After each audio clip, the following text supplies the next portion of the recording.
vite, on fait tout le temps beaucoup de choses. Oui, on fait beaucoup trop de choses.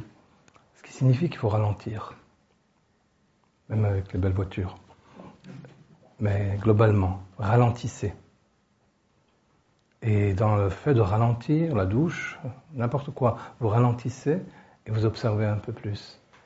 Et en observant un peu plus, vous reprenez plaisir.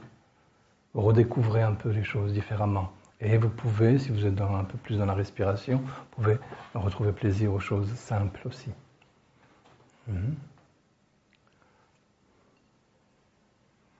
Ouais. Et la précipitation, l'agitation font perdre le plaisir des choses. Et obligent donc à toujours chercher autre chose. Il y a plusieurs trucs pour retrouver le plaisir des choses simples et d'autant plus de plaisir dans les choses moins simples. D'abord ralentir. Ensuite se mettre à nouveau dans des situations plus difficiles. Vous voyez ? Par exemple, vous décidez, demain, pas d'eau chaude. Vous prenez une douche froide. Et vous mettez en colère, quoi. Vous, par exemple. Vous pouvez vous mettre en colère alors, parce que la douche est froide. Mais c'est volontairement que vous l'avez mise froide. Et vraiment, vous ne mettez pas de douche chaude. Et donc, vous sortez vite de la douche. Et le lendemain, vous dites, aujourd'hui, douche chaude. Ouais, et vous retrouvez le plaisir de la douche chaude, en vous souvenant de la douche froide. Ouais, parfois, il faut se créer des difficultés, petites, pour retrouver le plaisir de vivre même les choses simples.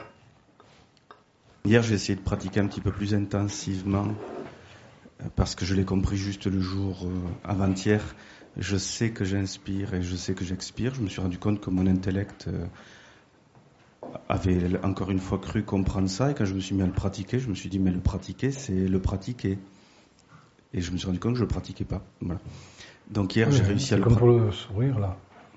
C'est la même chose. Si vous ne vous dites pas, dans un premier temps, parce que tout le monde est très intellectuel, très dans le centre intellectuel, et mécanique, dans le centre dans les pensées associatives, il faut